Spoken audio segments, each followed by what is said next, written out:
우리가 한국이 글로벌 교육에서 배워야 할 점은 뭘까요? 독일은 그 유럽 국가들과 인접했잖아요. 다른 문화들을 접할 수 있고 그거에 대해서 어색하게 생각하지 않는 것 같아요.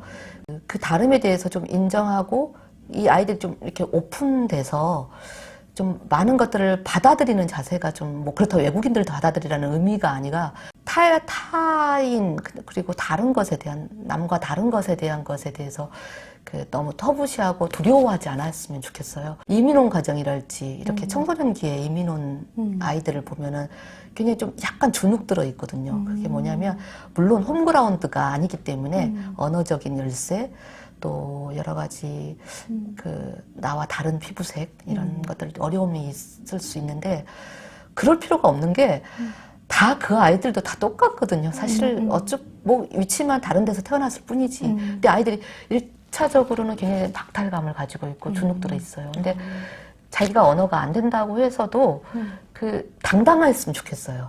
그러니까 그냥 자신감을 가지고 그 당당함이 무례함하고 이꼴은 아닙니다. 동등하게 그건 아니고 내가 내 자신의 자존감을 가지고 나 자신을 내가 누구인가라고 다른 것들을 포용하는 능력이 있으면 한 사람 그 독일인들이 독일어를 잘하는 건 당연한 거잖아요. 그거에 대해서 그러면 나는 어떻게 해야 될까? 그러면은 내가 언어를 하려면 독일 아이들과 조금 더 소통하고 마음을 오픈시켜서 그냥 그걸 받아들이는 자세가 좀 필요한 것 같아요. 다르기 때문에 내가 피하고 주눅드는 게 아니라 좀 더 당당하게 그냥 접근하면 좋을 것 같아요. 근데 조금 동양, 특히나 여기서 발랄하게 사는 아이도 독일에 있으면 이렇게 조금 더 주눅들어 있고 이렇게 위축되는 걸 좀 봤어서 제가 너무 안타까웠거든요. 그래서 그 아이들이 좀 당당하게 있었으면 좋겠다. 전혀 꿀릴 게 없다. 마찬가지인 것 같아요. 우리 아이들, 여기 한국에 사는 아이들도 마찬가지일 것 같아요. 어느 가서나 뭐 이렇게 좀 부딪혀보고 좀 도전해보고 그런 자세가 필요할 것 같고, 독일 아이들 같은 경우는 뭐 학교 다닐 때 해외로 이렇게 교환 학생들도 가기도 하고 졸업하고 나서도 그냥 과감하게 자기 삶을 위해서 아프리카나 아니면 다른 체험을 한다거나 이렇게 그냥 내가 태어났던 고향 베를린을 떠나서 다른 도시에 살고 싶어서 다른 도시의 대학을 간다거나 이렇게 자기를 배워보고 싶은 열이 이런 도전 정신이 있는 것 같아요. 그게 좀 이렇게 그 아이들이 약간 당당하다는 느낌을 좀 많이 받았거든요, 독일 아이들이.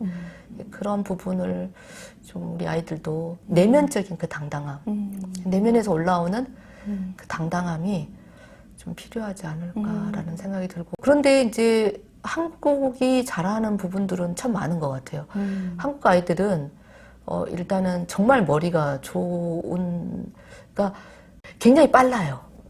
굉장히 빠르고 대체적으로 성실하다는 인정을 좀 많이 받고 있고 또 일단은 디지털 강국이잖아요. 지금 독일은 정말 느려요? 정말 느리고요. 아직도 아날로그예요.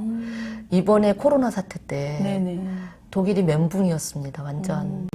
독일이 제일 교육에 있어서 문제점들이 뭐냐면 역사나 이런 교육들이 독일의 교육 세계사를 배우지 않아요. 그래요? 네, 세계사를. 자기들의 역사가 없죠, 사실. 신성 로마 제국으로 거쳐서 독일의 역사 자체가 그 이전으로 거슬러 가면 사실은 뿌리를 찾을 수가 없기 때문일 수도 있는데 더 확장해서 독일이 그런 부분은 열어야 되지 않을까.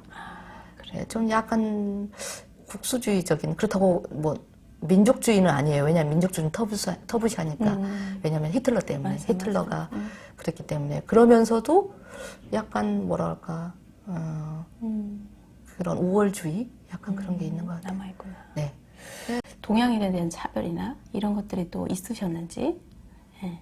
이렇게 우리는 침묵이 금이잖아요. 약간은 나대고 이런 것들을 굉장히 좀 뭐랄까 좀 배척까지는 아니지만 별로 좋아하지 않는 스타일이잖아요.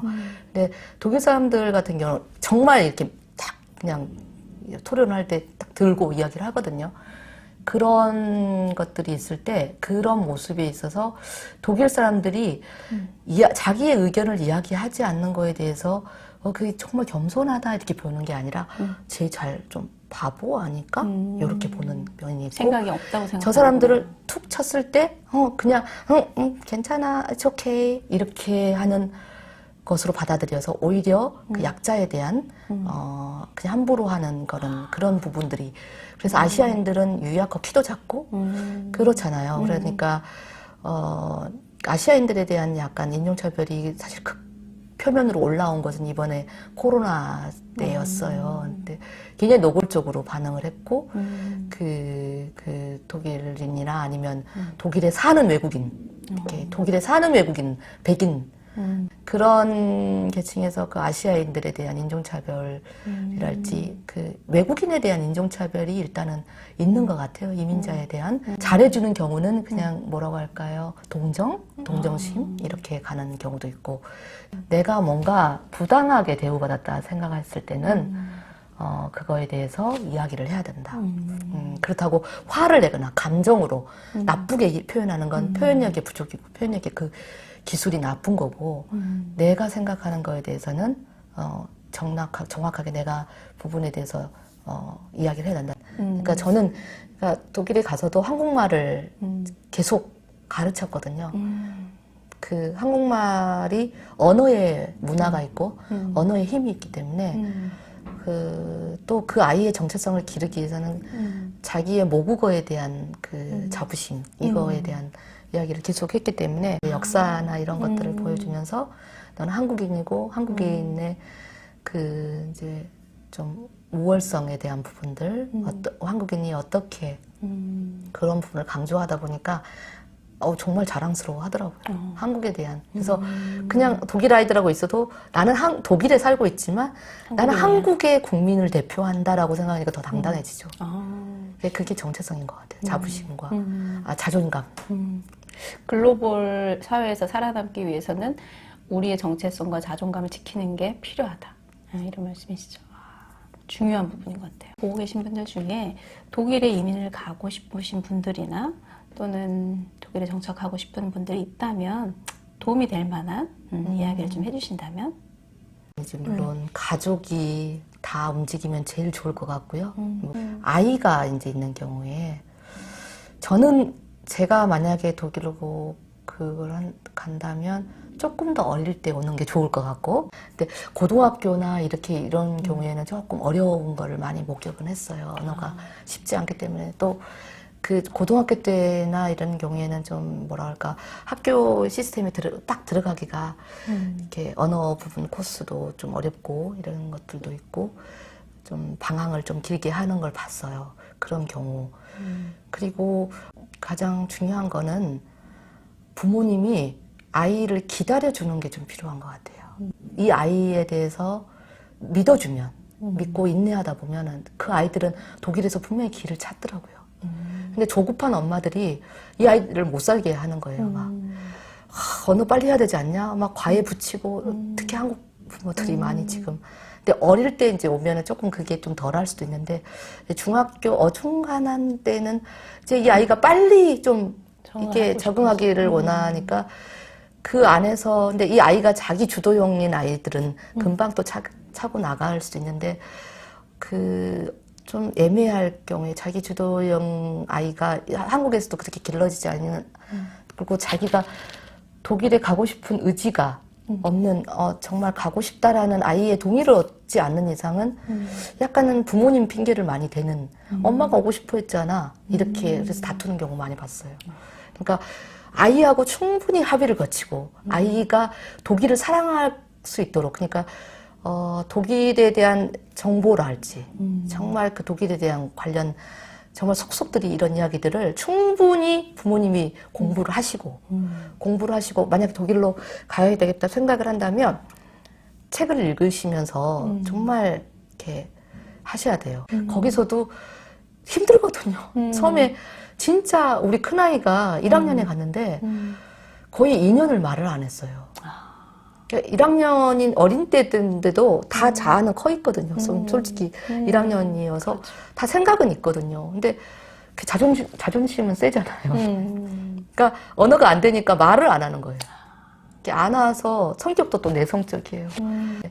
다행히 저희는 선생님을 좀 잘 만나서 선생님이 참 많이 도와주셨어요. 그래서 아이가 이렇게 적응할 수 네, 있도록. 그래서 선생님이 좋은 선생님 만나면 복불복인데 뭐 독일에도 이상한 선생님도 있고 이러니까 네, 그런 네, 이렇게 또 꼭 근데 참 안심할 수 있는 건 꼭 천사는 있으니까 천사는 꼭 있어요. 네. 이번에 독일 교육 책을 내셨는데 작가님이 책을 통해서 난 이런 얘기를 너무 하고 싶었어요 하는 게 몇 가지 있다면 말씀해 주실래요?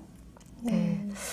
이번에 독일 교육 성숙한 시민을 기르다라는 내용인데요. 독일에 와라, 독일에 와서 교육을 시켜라, 독일 교육이 좋아라고 표현을 하고 싶진 않아요. 어느 국가나 어느 나라나 장점과 단점이 다 공존하기 때문에 하지만 독일 교육에서 제가 이끌어냈던 그런 자충우돌했던 실패의 경험담 그리고 이걸 통해서 사춘기 아이들을 또 사춘기 때 제일 힘들잖아요. 이 아이들을 키워내면서 아이와 그거를 잘 넘겨왔던 시간들을 이 책 속에서 좀 보여주고 싶었고 또 거기다가 독일 시스템이 어떤 건지 그래서 이 책들이 학부모들 뿐만이 아니라 교육에 대해서 공부하고자 하고 연구하는 좀 그런 교육학자들 아니면은 뭐 이렇게 그런 분들 독일에 대해서 독일 교육은 어떻게 되지 현재 시스템 이런 것들을 좀 알려주고 싶었던 것 같아요. 그래서 독일이 사실 그 아이들을 인문학적으로 좀 키우고 있거든요. 깊이 책을 정독하고 어떤 뭐 책에 대해서 깊이 그 통찰을 해야만이 쓸 수 있는 내용들이 있기 때문에 그런 인문학적인 사고를 바탕으로 한 독일 교육에 대해서 조금 그 책 속에 조금 녹아져 있다고 해야 될까요? 제가 들으면서 독일의 생각하는 힘 이걸 우리가 좀 한번 배워보고 싶다. 그리고 우리 한국의 교육에 있어서도 정말 한 아이를 또 그 아이들의 의견을 좀 존중하는 교육 이런 교육이 이루어졌으면 좋겠다 하는 마음으로 좀 듣게 됐습니다. 오늘 독일 교육 이야기 나눠주셨는데 너무 감사합니다. 구독과 좋아요로 독립육아하세요.